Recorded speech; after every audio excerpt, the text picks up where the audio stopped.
Good evening and welcome to the Think Tank of the Year Awards 2020. I'm Tom Clark from Prospect Magazine, who are proud to stage this event once again. It doesn't really need saying that this has been a year like no other. The pandemic has created crises in every sector and every continent and exacerbated just about every frailty that already dogged our world. Quicksilver problems, often unknown, need to be faced with fresh thinking. Think tanks are designed to roll into battle in precisely such circumstances. And if you suddenly need to scramble together, say, a wage subsidy scheme, a remote learning program, or a testing system, it's not always a good idea to rely on the wisdom that's hoarded in the old centre of government. Indeed, Prospect's reporting on Germany has shown that its structures encourage local experimentation and innovation have contributed to its relatively good crisis. Intellectually as well as institutionally, we need to let 1,000 flowers bloom. Now, the think tankery we are honoured to be honouring tonight concerns work conducted in the very different world of 2019. But the values which the best of the work embodies, rigour, open-minded curiosity, the spark of imagination, tempered by respectfully evidence, are closely aligned to those of the sciences proper, which have with breathtaking speed now devised a vaccine and so lit the way to a path out of the pandemic. With that in mind, I thought I'd ask one of our Think Tank of the Year judges, who unlike me actually is scientifically trained, to say a word or two. So I'm hoping, if our technology works, I can bring in the award-winning writer on medicine and science, Angela Saini. Hello, Angela. Hi, thanks so much, Tom.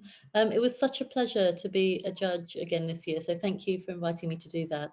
And obviously I don't need to remind people what a crazy, extraordinary year this has been, but I think for me, particularly as a science writer, it's been especially important because we've seen the power of science to really solve humanity's problems. I'm glad that that power is still there, that we still have faith in science to do that. But I think we've also witnessed how difficult it can be to manage information, to process it, to help it make sense to the public, but also translate it into policy. So the interplay between politics and science, I think, this year came to the fore more than perhaps any other time that I can remember.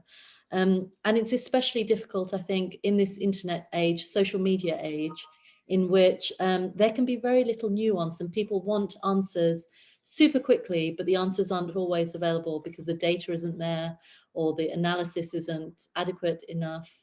I think one thing that's disappointed me about what I've seen coming out of institutes and research organizations and universities this year is sometimes a hastiness to give answers when actually it's not the right time.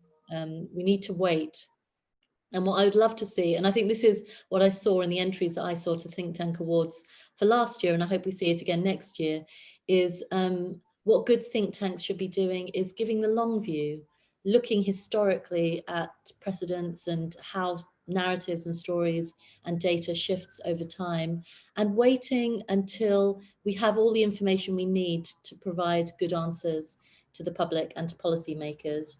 And don't be afraid to wait for that information. Just because the public want information quickly, that doesn't mean we have to give it to them straight away. Sometimes it's wiser to wait. So yeah, I hope that continues. And I'm sure in the entries that have been chosen as winners this year, they will reflect those kind of principles and ethos. So well done to all the winners and also everybody who was a finalist. Thank you very much indeed, Angela. And that long view Angela's talking about, as well as the same methods of the science that she writes about all the time, play a crucial role in setting policy to cope with new events. One thing the pandemic has shown us is how all sorts of things, industries, countries, and even sectors of thought are interconnected. A virus from a bat in Wuhan, after all, soon made its way from that one city to China and to the whole world.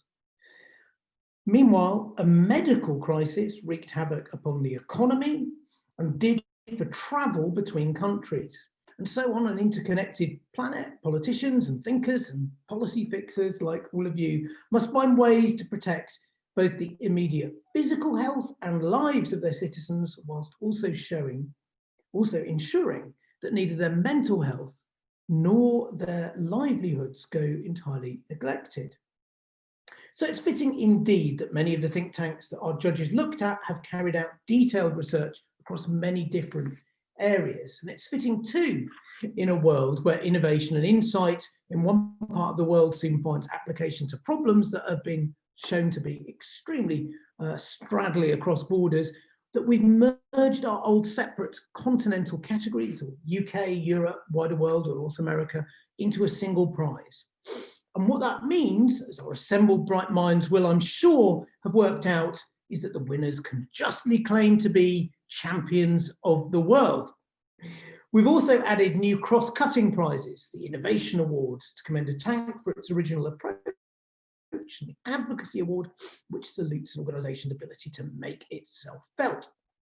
And for the first time too, we're giving a personal gong to the individual who has done most within one of your organisations. That's right, the Think Tanker of the Year. And last but not least, we'll get to the coveted trophy for the top tank of the lot. I've got a chance to hold this esteemed piece of glassware right now. As you will have noticed, things are, of course, though, a little bit different by force of circumstance. We're not in Pall Mall or Parliament, but instead we're on Zoom and we're not all swilling wine together. Perhaps we might be swilling something apart. This is alcohol-free beer, I'm afraid, but you might have something more interesting. As a result of the disembodied nature of proceedings, the trophies, aside from this one, are in our office awaiting dispatch to the winners after the announcements. But those unavoidable differences out of the way, some things are the same. The submissions are once again judged by a panel of esteemed experts, who I hope will be bringing to the screen now. Like Angela, who you've already heard from, they include distinguished writers, journalists, and people with experience of being power players in the domestic policy front and even in global organisations. So we've got, just for example, former Foreign Secretary Malcolm Rifkind and the former head of the Home Civil Service, Bob Kerslake, as well as a whole host of distinguished names there. So huge thanks to all of them. We simply couldn't do it without them. The prizes have been awarded on the basis of points or strict criteria, such as policy relevance and research quality.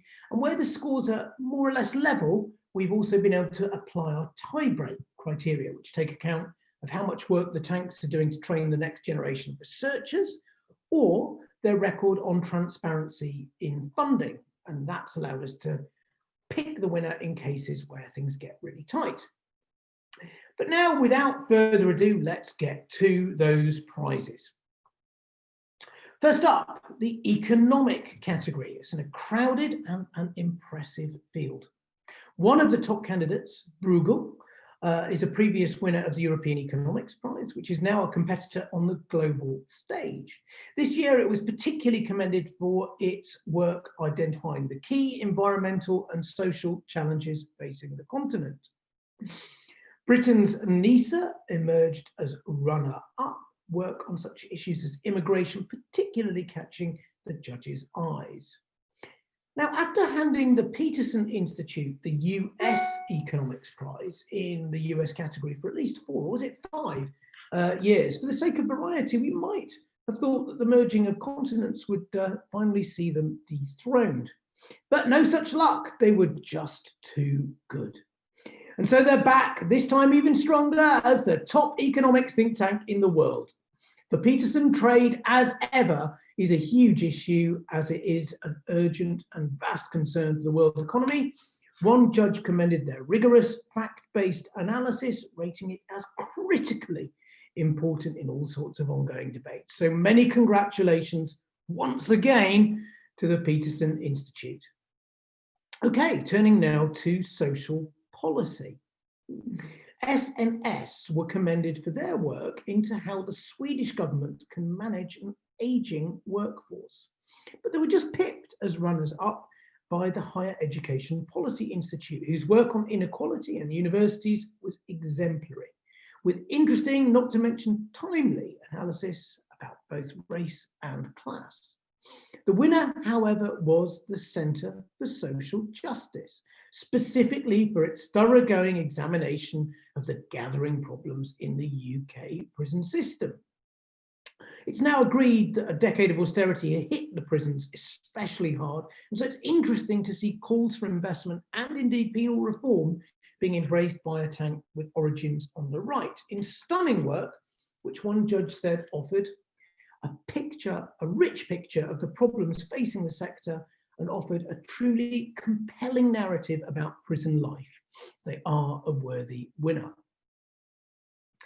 In foreign affairs, which we turn to now, a past overall winner, the UK in a changing Europe, inimitably led by Alan Menon, was praised for its work on the myriad of Brexit challenges, which are, as we meet, hurtling towards us, of course, at breakneck speed. RUSI came a very close second here for their timely research on Chinese influence in the UK, in particular, their contribution to the debate over Huawei and 5G. The category was won, however, by the Centre for European Reform, due to their rigorous work on the UK-EU relations. One judge praised the organisation for being known to be informative, reliable, and very much up to date.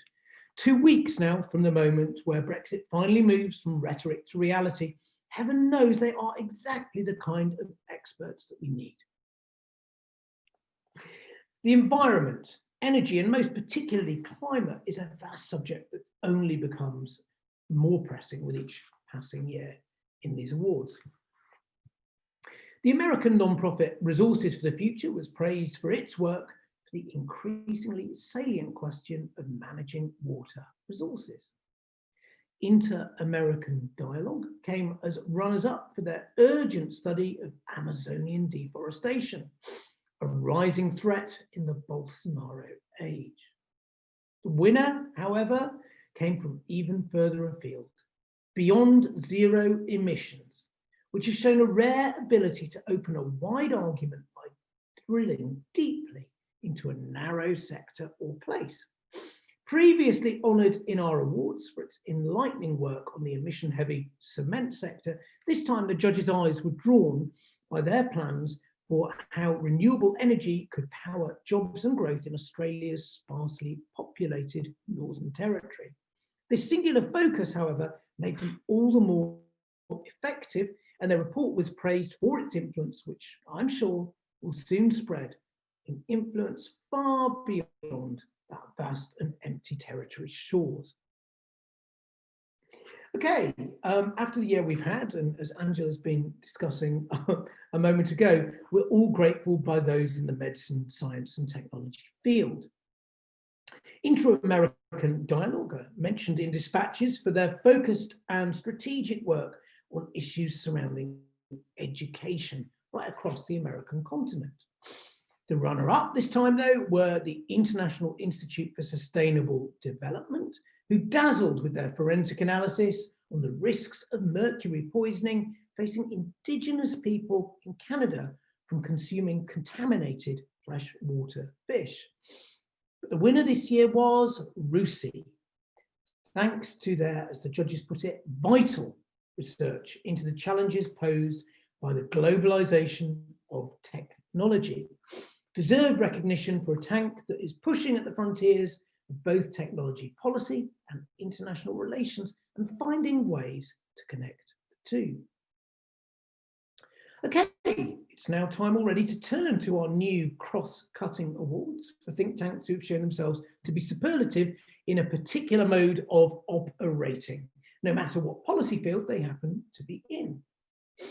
First up is our new Innovation Award. And this is for an organisation that's shown a successful outside-the-box approach to research and reporting. IPPR North was runner-up in this category. It was admired for its singular focus on the many burning issues facing their own region and indeed many other parts of the country beyond London. The winner, however, was Legatum's Social Metrics Commission. The judges praised it for playing a powerful role in highlighting poverty, refreshing definitions so that an age-old problem could be tracked with an insightful new set of measures, which sounds like the very model of intellectual innovation to me. So well done to them. Our other new prize is the Advocacy Award, which recognises an outfit that's shown outstanding influence over the media or the government or the public through its studies. IPPR was once again shortlisted here. The judges praised it for providing data that no one else produces and performing a very, very important service. The government's front page standoff with Greater Manchester Mayor Andy Burnham is just one sign of how politics is reorientating in ways which will make it even more important to have tanks like this, which roll well beyond the capital. Commonwealth just edged them to second place. It's garnered massive interest and attention for its work on the Green New Deal. The clear winner, however, was Policy Exchange. Through what is now a full decade of Conservative-led government, they've retained an unrivaled inside track. Their fingerprints are often easy to spot in official policy papers, and one judge described their work as extremely on the pulse and relevant to the concerns of the UK polity in 2019, which sounds like a good place to be if you want to be an advocate. One could even, the judge continued, say that they were visionary with regard to planning reform. Blimey. The One to Watch Award is something that we've run for just a little bit longer, giving us a chance to hail a rising star of the think tank firmament. Choking away a mixed metaphor there, but bear with me.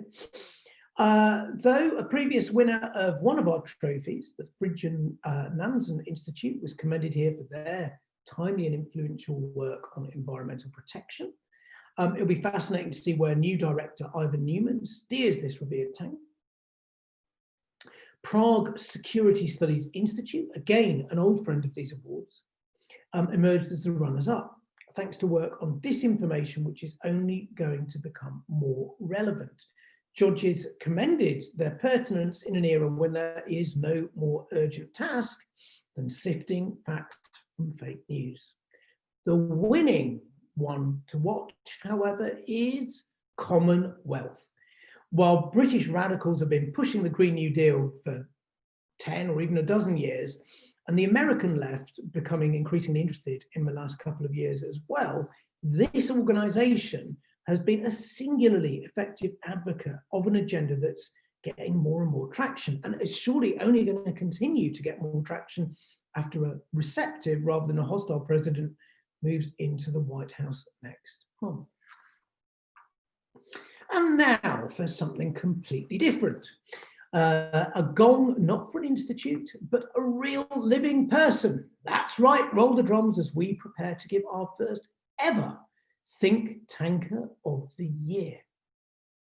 Nick Hillman was saluted for his sterling and forensic tireless work for the Higher Education Policy Institute, producing well-considered and objective analysis. With university terms disrupted and campuses scrambling to arrange things remotely, his clear-sighted expertise has never been more in demand. In a year where the eyes of the world have been on the brutality of certain US police forces, Ilona Sabo has done vital work to make security services answerable to the citizenry in other countries, including her own Brazil, where things can be even worse than in America. Already one of Prospect's top 50 thinkers of the year in the summer, she's now hailed by our judges, who remarked that the Agape Institute she co-founded and built is something worth celebrating. But there could only be one think tanker of the year, and that winner is Anand Menon. He continues to lead the UK in a changing Europe, which has previously been our one to watch. And by Jove, they have earned that accolade since. With fluency and panache, he has made himself an indispensable voice on all matters Brexit, at once thoroughly authoritative and impressively intelligible, which, as we know, is not an easy combination to pull off on the desiccated turf we call Brexit. He gives punchy views, but he keeps his ears open to all sides of the debate. Or perhaps, I should say, as we saw in the December Prospect cover story that he jointly penned with another distinguished expert, Jill Rutter, on who killed soft Brexit, he is equally happy to make enemies on every side, which sounds like a sneer, but in the polarized world of Brexit is, I think, a precondition for trust.